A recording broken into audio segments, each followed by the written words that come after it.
Saudi Prince Faisal साहब का phone आया, am I authorized to talk to Jayashankar also and convey you are ready if they stop? I say yes.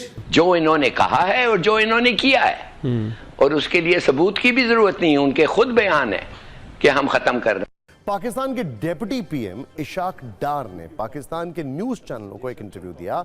इसमें वो सिलसिलेवार तरीके से बता रहे हैं कि पाकिस्तान को भारत ने कितना पीटा और पाकिस्तान कैसे झुका। पाकिस्तान के पास तो सर सीरीज ऑफ वाकयात ऐसा है कि जिसके अंदर हमें भी मुतालबा करना चाहिए कि इनकी भी इन्वेस्टिगेशन साथ करें।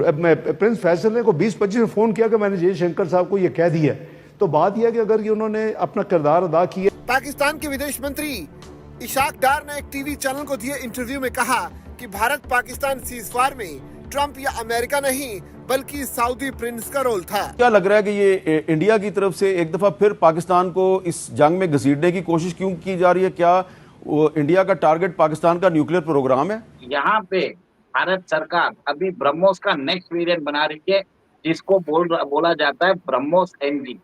कि अगर हिंदुस्तान चाहे तो 2 दिन में पाकिस्तान पे काबिज हो जाए। लड़ाई तो इजराइल और ईरान के बीच में चल रही है, लेकिन ऐसा लग रहा है कि अगला नंबर जो है पाकिस्तान का आने वाला है।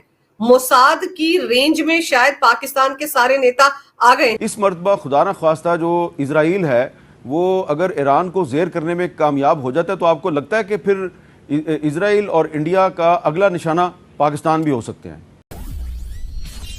हेलो फ्रेंड्स, जय हिंद।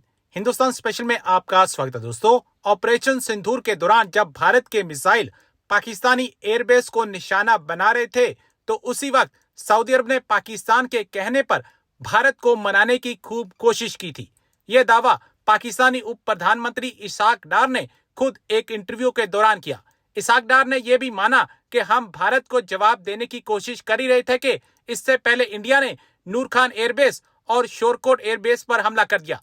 भारत ने 22 अप्रैल को जम्मू कश्मीर के पहलगाम में हुए आतंकी हमले के जवाब में 7 मई की रात को पाकिस्तान के खिलाफ ऑपरेशन सिंदूर चलाया था। पाकिस्तानी मीडिया के एक कार्यक्रम में पाकिस्तानी उप प्रधानमंत्री इशाक डार ने कहा कि नूर खान एयरबेस और शोरकोट एयरबेस पर भारत का हमला तब हुआ जब पाकिस्तान जवाबी अटैक करने ही जा रहा था।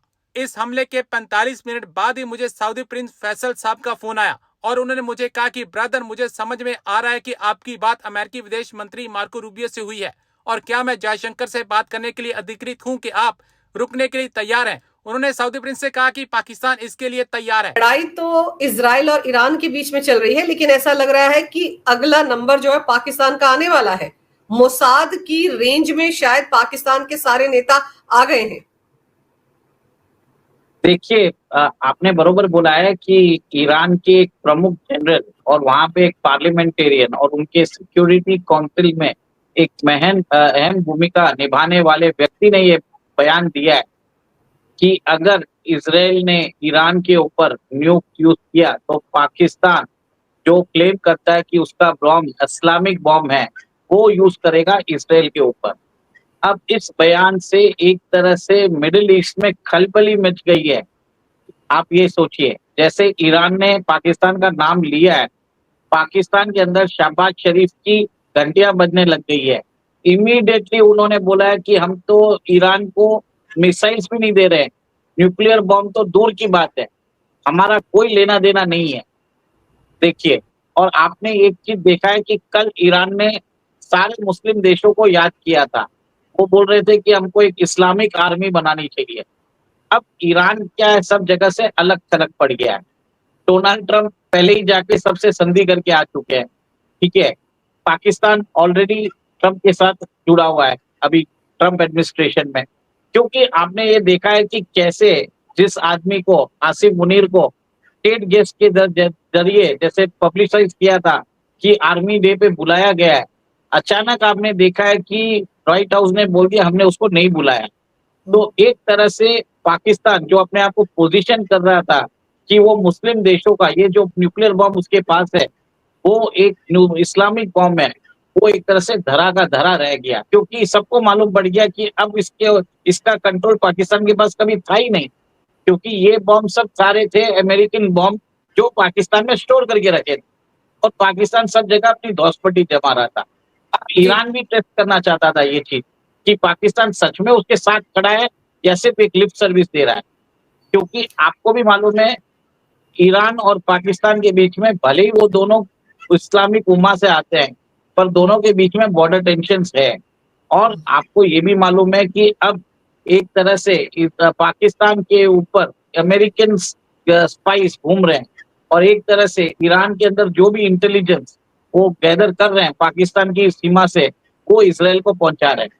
तो कहीं ना कहीं पाकिस्तान तो इसराइल के हेल्प कर रहा है और सडनली ये स्टेटमेंट आया तो अमेरिका नाराज हो गया। आसिम मुनीर को बोल दिया कि आप हमारे आर्मी परेड में नहीं आ सकते और उसको कहीं ना कहीं जाके बैठा दिया है। उमेश जी, उनके जो डिफेंस मिनिस्टर है ख्वाजा आसिफ, जो अलग अलग तरह की बड़बोली सी बातें करने के लिए जाने जाते हैं, उन्होंने ये इंटरव्यू में कहा है कि हमने ऐसी कोई स्टेटमेंट ईरान को दी ही नहीं है, हमारा इससे कोई लेना देना ही नहीं है। तो इससे साफ पता चलता है, क्योंकि नेतन्याहू ने सीधे कहा था कि पाकिस्तान ने न्यूक वेपन्स में ईरान की मदद की है, तो ईरान के बाद अगला नंबर पाकिस्तान का लगेगा। तो इसीलिए शायद पाकिस्तान के नेता डर गए हैं, उनको भी लग रहा है कि उनका हाल भी वो 20 कमांडरों जैसा ना हो, जिनको कि कितने प्रिसाइज तरीके से मारा गया है। वो जो वैज्ञानिक 8-10 मरे हैं, उनको भी कैसे टारगेट किलिंग के जरिए मारा गया है। तो हो सकता है इसीलिए पाकिस्तान बैक ट्रैक कर रहा है अपने स्टेटमेंट से। अरे इतना डर बैठ गया है कि अभी इरानियन ऑफिशियल सीधा रशिया भाग रहे हैं। ईरान के जो सुप्रीम लीडर है खमेनी, उसको भी निपटाने की बात हो गई थी, वो तो ट्रम्प बीच में आ गए, नहीं तो मोसाद उसको भी निपटा देता। और आपने देखा है कि कैसे ईरान के न्यूक्लियर प्रोग्राम में कहीं ना कहीं पाकिस्तान ने उसका सपोर्ट दिया ही है। और आज ईरान के पास 60% एनरिचमेंट आ गया है, 400 किलो यूरेनियम उनके पास है। वो तो बोल रहे हैं कि हमें न्यूक्लियर बॉम्ब बनाने की जरूरत नहीं है, हम ऐसे ही रॉ यूरेनियम जो है हम ऐसे ही डाल के मिसाइल में डाल के छोड़ देंगे। तो एक तरह से इसराइल को ये डर लग गया कि अगर ऐसा कोई बॉम्ब उन्होंने हुती या हिजबुल्लाह को दे दिया तो ये तो इसराइल के ऊपर छोड़ देंगे। ईरान बोलेगा हम तो कोई इन्वॉल्व ही नहीं है, ये तो मिलिटेंट फोर्स है, जैसे पाकिस्तान यूज करता है लश्कर ए तैयबा और जैश ए मोहम्मद को, ईरान यूज करता है हिजबुल्लाह और हुती को। तो इस हिसाब से पाकिस्तान को मजा चखाने के लिए और पाकिस्तान को एक्सपोज करने के लिए ईरान ने ये चाल खेली है, ताकि उनके बीच में इजराइल, पाकिस्तान और अमेरिका के बीच में जो कोवर्ट अलायंस है वो एक्सपोज हो जाए। और एक तरह से पाकिस्तान एक्सपोज हो गया, इसमें आपने देखा है। उमेश जी, पाकिस्तान तो एक्सपोज हो गया, लेकिन आप मोसाद को देखो कितनी मुस्तैदी से कैसे काम कर रही है, कि ऐसा लग रहा है कि ईरान के हर घर में मोसाद का एक एजेंट मौजूद है। वहां पर 4 मंजिला ड्रोन की फैक्ट्री मिली है, जिसको कि इजराइल चला रहा था तेहरान के अंदर, और उसमें काम करने वाले लोग भी ईरानी थे।